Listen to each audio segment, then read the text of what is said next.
Hey guys, it's Jacqueline over here at Homeschool Hangout.xyz. And today we are talking about working and homeschooling. Kind of some of the issues and some possible solutions for you and your family and how to make it work for both of you. And both of you, I mean the parents who need to work, or adults, and the students who want to be homeschooled or need to be homeschooled. If you like these kinds of looking at an issue, talking about it, coming up with ideas, do me a favor, thumbs up, like, subscribe. Find me on all these social medias, homeschoolhangout.xyz. I'm on a lot of things. And buy me a cup of coffee if you find this helpful. There's a link, but it's really just buymeacoffee.com/homeschoolhangoutxyz. But anyways, let's get into it. I get asked all the time, can you homeschool really and work? Either in the home, outside the home, full-time, part-time, whatever. I get a lot of questions about that all the time. Full disclosure, I have worked at some level through pretty much all of my children's homeschooling, but it has been on my schedule and I don't pay the mortgage. I don't pay the bills. I pay the fun and the Christmas, and so I understand I come from a great place of privilege and I like it. I will not say, oh, I wish. No, I'm good. But I've also worked with and coached a lot of people who do work more full-time in and out of the house over the years. And here are some of the things I've worked for them and for me. So first, let's talk about some of the issues that we see. The first one is your kids are home all the time, or available, around, call it what you will. They don't have to be home, but that is a big issue. 2, they actually need to be taught something at some point in time, and that can be a challenge. It's planning. I mean, in many ways, it's easier to just send them to school and they've got childcare, they've got all of it done. And 3, you need to work. You need some sort of peace, some sort of ability to get your job done. And, kids can kind of cramp a style. So what are some things you can do about it? Well, first off, I want to remind you of a few things if you're in the state of California. 1, which days you homeschool and how much you homeschool is not legislated. Now, the public school does do something like, moving my garbage can, does do something like 175 days a year. And I frankly think that that's easily attainable. But when it comes to what does that mean? Well, that's kind of up to you. My kids learn all the time. I'm a mean old lady. And when I say mean old lady, I expect you to learn something when you play a video game. You're learning video game skills. I expect you to read books. I expect you to do a lot of things. So I count school as the majority of days of the year, if not all of them, when you're not working. But 2, how much time in a day? I want to remind you that the studies show to equal a full day of first grade, you need somewhere around 30 minutes to get the same amount of learning time. I'm going to let that sink in for a second because that's, 30 minutes a day. You get time to soak that in while I take a drink. And then for second grade, you add a half hour, and you basically add a half hour every year till you get to about 4th or 5th grade. And really, you max out at like 3 to 4 hours a day. That's it. Especially now, people, I hear you in the distance screaming at the camera. But Jacqueline, I know kids who are doing school all day. Well, 1, is that what you would consider a base level education? Usually not. Because when you look at what the state of California actually calls a base level education, 2, like my kids will do more than 4 hours a day, but they're also taking 2 college classes.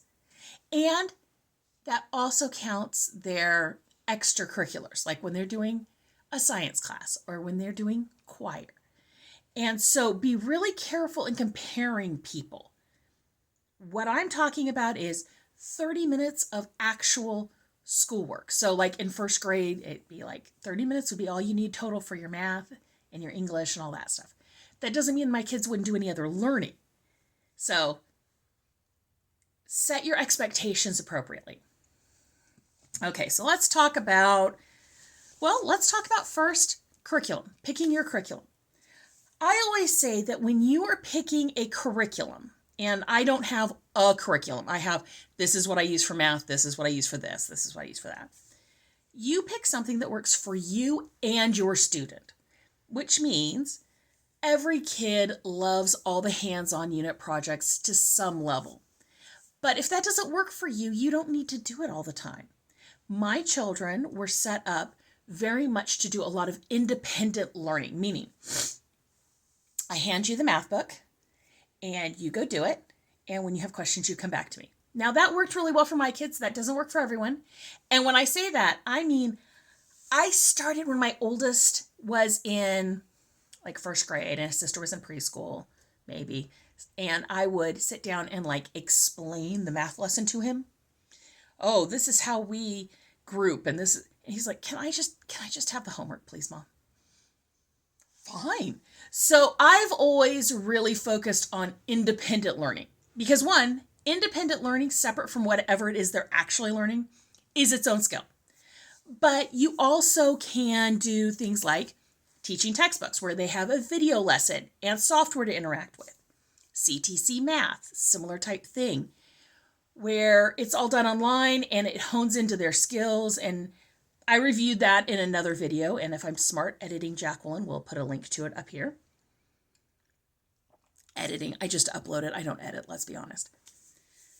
You can have them read books and then, write summaries. It doesn't all have to be hands-on you all the time. The other part is this is okay to say, I'm working right now. You're going to go read this. Then at whatever time, and it could be after you get off work in the evening or whatever, lunch break, whatever, we'll go over it. Pick a structure and a system that works for you. Which means for me, especially when I traveled for blogging, I did a lot of stuff like that at one point in time. There was a list of things I left for my husband to work on when he got home. That's okay. That's totally cool. The next part, though, kind of ties in with this. They're always around. Now, if you can work from home, that's great. If you can't, that's okay. If your current childcare is still feasible for you, meaning they go to a daycare, they have a babysitter, grandma or grandpa watches them. Keep doing that. That's fine. There is no rules or regulations saying they have to be with you specifically at any time. That does not make those people teachers. They do not need to be added on to your affidavit. Just like I tutored math in public school and I never got put on any rolls with the public school. And they gave out my number. They're just people helping them with their homework and watching them. And you can send work with them. Mm-hmm.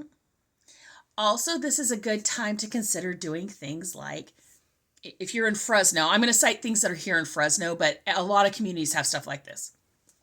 We have Tuesday's choir day, and it costs a little bit of money, but they have choir in the morning if they're young, choir in the afternoon if they're older.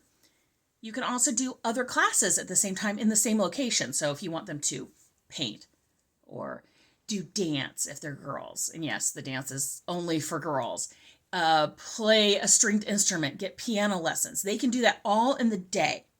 And you can therefore have children who are busy and there during the day.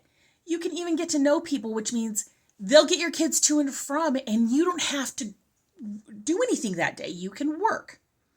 Another thing is I'm going to go back to grandparents, aunts and uncles, anyone who's been open to watching them while you've been working up to this point while they're young.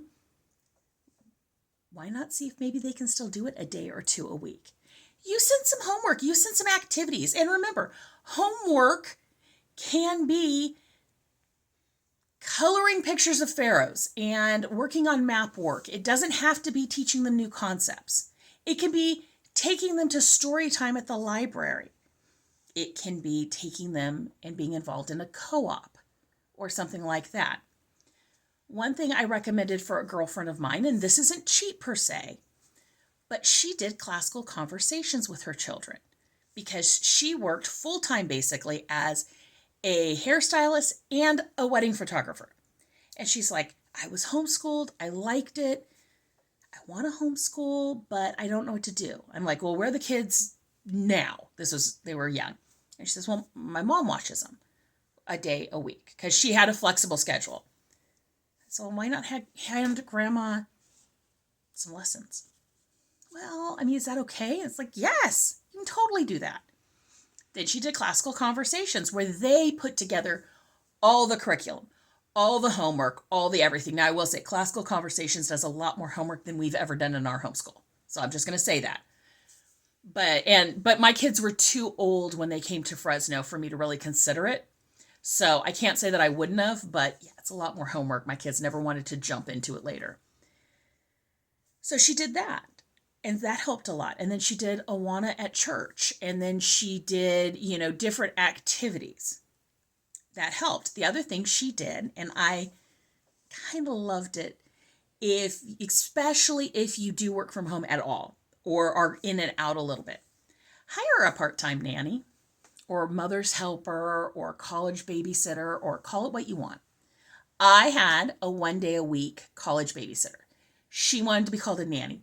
That sounded a little bougie for me, but I called her our part-time nanny because I'm not fancy enough to have a nanny. That was my biggest problem with it. I'm not fancy enough or, rich enough to have a nanny. But she watched the kids 1 day a week, and her job, sometimes 2 days a week, was to tire them out. I loved doing school. I never had anyone else do school with them.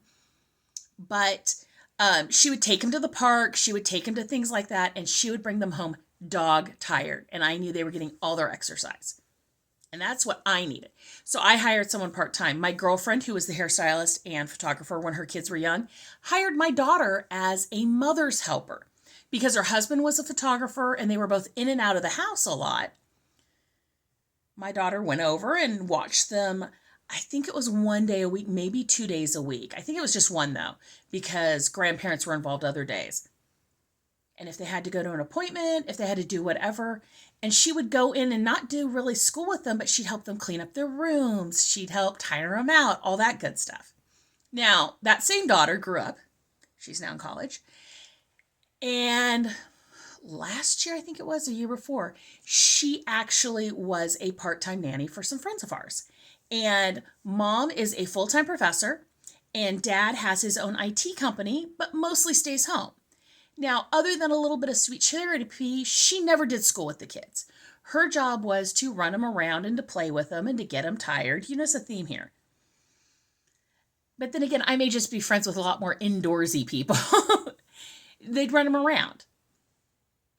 But she's also answered job callings of, I need a tutor to watch my kids for 3 hours every, Wednesday while I work. You can do that if your budget affords it. And I understand not everybody's does, but sometimes they really do. And for me, I would really only have my babysitter in the morning on Fridays. She'd take them to the park, meet up with other friends of ours, wear them out, bring them home for room time. They'd all go to their room and I would be working. I highly recommend that for all homeschooling parents because that gave me a day to get my doctor's appointments done, phone calls done, things like that I needed to do and I needed a little bit more peace for. So that's kind of like the big ways to address having them around all the time. The other part is building a environment, if you're working from home, of my kids could come work in my office, but I needed to not hear them. Otherwise, they could go do something else. And so this comes back to the schoolwork thing. Especially if you are working from home, have a plan. And when I say a plan, it doesn't need to be fancy. Don't stress. One, every time frame has a priority. I know everyone says, oh, well, as a mom or a dad or a grandparent or whoever it is you're homeschooling, it's always the child. No, it's not. Sometimes it's getting your mortgage paid, and that's okay. But if that's the case, if it's 9:30 in the morning and you're online working for your boss and your kid gets stuck in their homework, that's fine. Go play Legos, go do the next subject, go watch the Wiggles on TV, go play a learning game on the computer. Have those set up for them to go do and leave you the heck alone. Seriously, I highly, highly recommend it. Right now, what you can't see is on the other side of this door is a light. And now my kids are all older who I homeschool. And when I say older, I homeschool a 16-year-old. My 18-year-old does college from home and works part-time. My 20-year-old does college. And I have a light Red light means don't come in. We're on a meeting or videoing. And then we have like blue means that my husband's on a meeting that he's listening to but not on camera with. If you need him, you can come get him. Green means we have our earphones on. You can come in and talk to us. They were super cheap. Picked them up off of Amazon. They're pop lights and they have a little remote control. You can do that with your kids. Start really young. That's if you're working from home, which is its own privilege. I do know that. If you're working outside the home, that's your priority. So you set up some lessons for your kids and you just let it go. Your deep subjects may be on Saturday or whatever day you have off. And that's when we're going to spend all day learning new concepts. Or you do a midweek check-in Wednesday nights. Whatever works for you, but you have that freedom to do it. You can totally work and homeschool. Your biggest challenge is literally what to do with your children during the hours you work. Find another homeschool family and offer to pay them a little bit if you need to. Excuse me. And I understand all that costs money, and that's the biggest challenge of homeschooling and working. The school is free. If you do it on your own, you are going to be on the hook for finding those solutions for yourself, for paying for those solutions for yourself. But there are a lot of options out there on how to structure your school, how to structure your time, where to send your kids. If you need help coming up with bespoke, specific type solutions, do me a favor, let me know.